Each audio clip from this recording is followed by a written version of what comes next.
Wiggy, wiggy, oh, wiggy, oh, wiggy, oh. Hold up, wiggy, oh, wiggy, oh, Cause that wiggy, oh, bitch go wiggy, puke when I shoot, it's on mute. That bitch go puke when I shoot, it's on mute.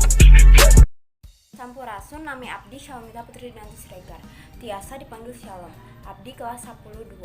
Nomor absen Abdi nyata 3 hiji. Abdi bakal nyaritakeun babat Sunda anu judulna Sumur Bandung. Bandung. Kieu cenah caritana. Ceuk caritana mah Sumur Bandung teh dijieun ku Bupati Bandung kadua. Nyaeta Raden Adipati Wiranata Kusumah II. Mimiti kajadianna nyaeta waktu harita anjeunna mulih ti Subang diiringi ku para punggawa. Lantaran geus lalampahan jauh, tun geus ngarasa capek pisan, tuluy Raden Adipati teh reus di hiji leuweung pikeun ngarerehkeun heula kacapena. Anjeunna nyarande dina hiji tangkal anu kawilang gede. Tetekeunna ditancepkeun kana taneuh. Rep Raden Adipati teh kulem ditungguan ku para penggawa satyana. Tapi teu sabaraha lila Raden Adipati teh hudang nangtung tuluy nyabu tetekeunna. Tah barang tetekeun eta dicabut ngaburial cai tina urut tetekeunna tea. Cek ujaring carita salah saurang penggawa tumanya. Gamparan geuning tina tilas teteken teh kaluar cai. Dupi eta teh cai naon? Enya, eta cai Sumur Bandung. Cai anu bakal jadi kahirupan jeung karahayuan urang Bandung sajeganing getok.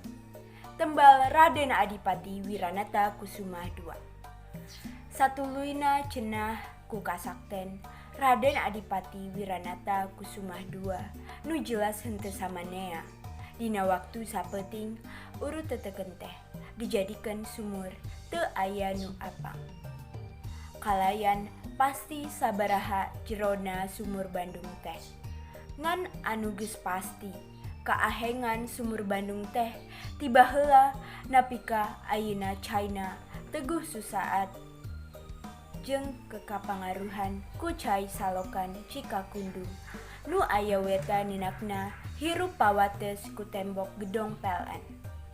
Cai Sumur Bandung canembrang herang lianti eta nimba cai di Sumur Bandung teh teu bisa sagawayan kudu tartib jeung ditimba ke jalma anu dipercaya atawa anu disebut sesepuh. Timbaan naga emberna leutik disambung ku tali rapia anu panjangna kurang leuwih 1,5 meter. Tah kitu rutina anu tiasa didugikeun ku ibu tina dongeng carita babat Sumur Bandung. Mudah-mudahan hidup tiasa lengkung mikareus karena budaya Sunda ngajaga kanggo kralis kelestarian budaya. Mugi-mugi carita anu didugikeun tiasa mangpaat sareng ngaguingkeun anak bangsa ayeuna khususna para pamirsa. Yen urang Sunda kedah ngalestarikeun budaya Sunda. Sakitu wae sareng hatur nuhun.